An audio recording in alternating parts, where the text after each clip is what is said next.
back-to-back for the Texas Longhorns. Welcome back on the Ultimate Dallas Sports Show. The Longhorns winning last night in Game 2 of the Women's College World Series to sweep Texas Tech and win the championship for a second consecutive year. 4-1 the final last night. Kind of feels like maybe the beginnings of a dynasty. Like you can see it from here. You need 2 before you can get. I think 3 is probably what you need to fully go to the dynasty level, but you can see it from here now.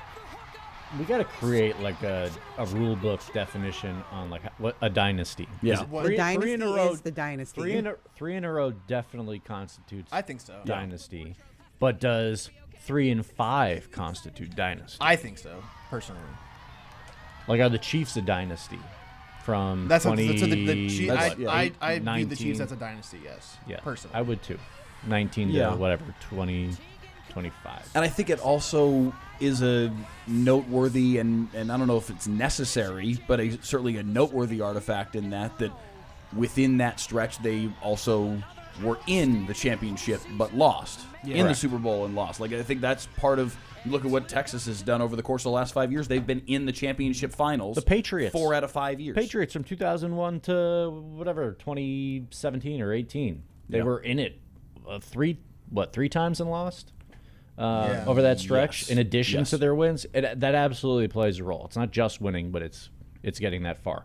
Texas Longhorn softball is a juggernaut, and they do want the smoke, unlike their football team facing off against Texas Tech.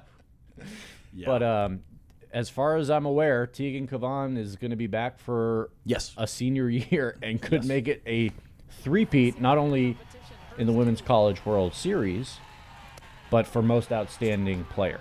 She is the first player ever in the tournament's history to win that award in back-to-back years. And you think about how many amazing softball players there have been that have come through the collegiate ranks, going back to Jenny Finch and years before. But to win it back-to-back is really hard to do because the team has to win it back-to-back years, and that doesn't happen very often either. I want to bring up that stat that I mentioned earlier. The 6th and 7th inning in her World Series career, or the Women's College World Series career, 0 ERA, 27 strikeouts. That is lights out. Yeah. Sit them up, or bring them up, sit them down. End of story. Yeah.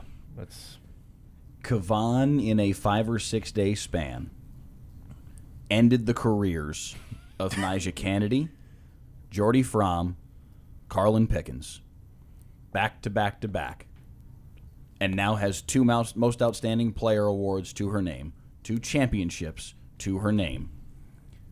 She absolutely is starting to put herself into the conversation with the Kat Ostermans, with the Monica Abbotts, with the Jenny Finches. I think you probably could also put Nyjah Kennedy in that discussion as well. Jerry Glasgow talked about that last night. He specifically name-checked Osterman and Abbott, 2 other elite pitchers from this century that also did not win championships. I think he came into the year thinking, like, hey, if Nyjah can win a title, could she jump over top of everybody? Didn't end that way for her. Now Teagan Kavan is also absolutely entering the chat with all of this. She has had a magnificent career, and we talked about this the other day after Game 1. The poise that she brings to the table is unbelievable. And the fact that she's still got 1 more year to do it. You look at what Texas still has. Katie Stewart is back. Teagan Kavan is back. They lose talent. Reese Atwood was fantastic. They lose some talent. There are some seniors on this roster that they will miss. But holy smokes, Mike White has built himself an absolute monster in Austin, and they, I think, have to be, if not the favorite, on a very, very short list going into 2027, too. Yeah, I mean, they're going to reload. It's just a matter of who, not if. And, well, Texas Tech's the same way, just because of, the NIL situation. The Longhorns, when it comes to actual performance on the field, they've got the belt, and they've got Teagan Kavan. Until somebody finds someone who can hit Teagan Kavan game after game, they're going to be the top dog in college softball, because she's just demoralizing, man. When she's in the pen in a game 2, and they don't need to use her, but if the Longhorns get the lead, and there's 6 outs left, and we can end this thing right now and not have to go to a Game 3, yeah, why don't we bring her in? Yeah. Why don't we bring in the best pitcher in this tournament and shut the door? And she did that. I thought it was impressive.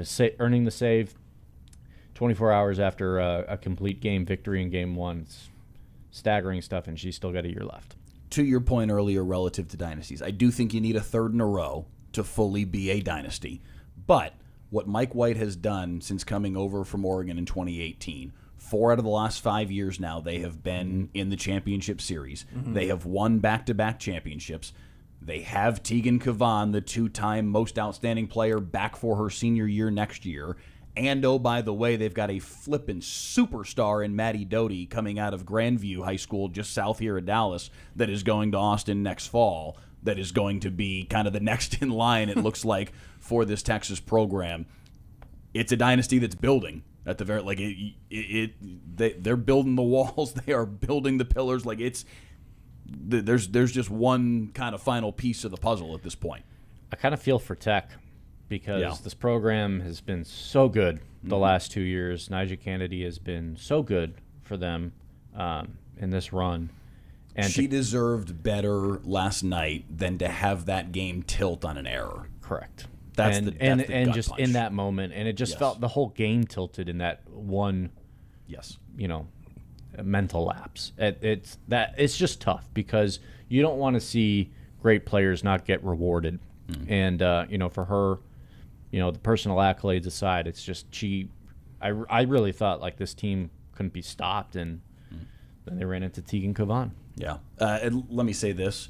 Haley Toney is outstanding. The shortstop who made the error had a fantastic season. They're not here without her impact, without the things that she did through the season, and I'm sure she's probably the sickest kid in America right now because the game, it's harsh, it's hard, but it is also reality that the game did hinge on that moment on what should have been a routine play, and the inning's over. And as Jerry Glasgow talked about last night after the game, if we're up 1-0 after that, and now we're starting to get late in the game, how different could that have been? It changes the strategy. Yes, changes the strategy, changes the stressors and the tension of the moment for the Texas batters, because now you start squeezing your bat a little tighter. None of this is what Glasgow said. Now I'm kind of just riffing on this, but that is kind of, that totally could have been a psychology. different outcome. It's psychology of sport. There's a certain level of as the game gets later, the pressure ramps up, and because Tech fell behind, that pressure started ramping up because who was in the bullpen. Then it changed with the Teagan Kavan. It's the twofold factor. It it's immediately flips. Now we don't have the lead, and they've got Teagan. Oh, now Kavan, they're going to shut the like, door. Now we're 9 outs away from losing, and it's just you're how do you stay in the moment? And I'm sure they tried, but mentally that's hard. It's like as a batter, like even if they were to go against Teagan Kavan late in the game with a 1-0 lead, it's like you're not as stressed to try to make something happen versus the other way around. Yeah. So Texas wins the title back-to-back for the Longhorns, and who knows what 2027 may hold. Now, Oklahoma's probably also going to have a say in this. Tennessee's going to have a say in this. Florida's going to have, there's a lot of superstar programs around the country that are also going to want to weigh in on all of this, and Oklahoma feels like kind of the sleeping giant that's ready to, Patty Gasso went, okay, we've got all the home run hitters. I get it. We need some more pitching. Oklahoma's going to come loaded for bear, I'm sure, next season. And I'm sure Tech's going to reload, too. Like, Caitlin Terry's back for next season. Obviously, they lose Nyjah, but they're going to go right back to doing what they do, and then they'll reload for next year, too. A whole bunch of excited Longhorn fans.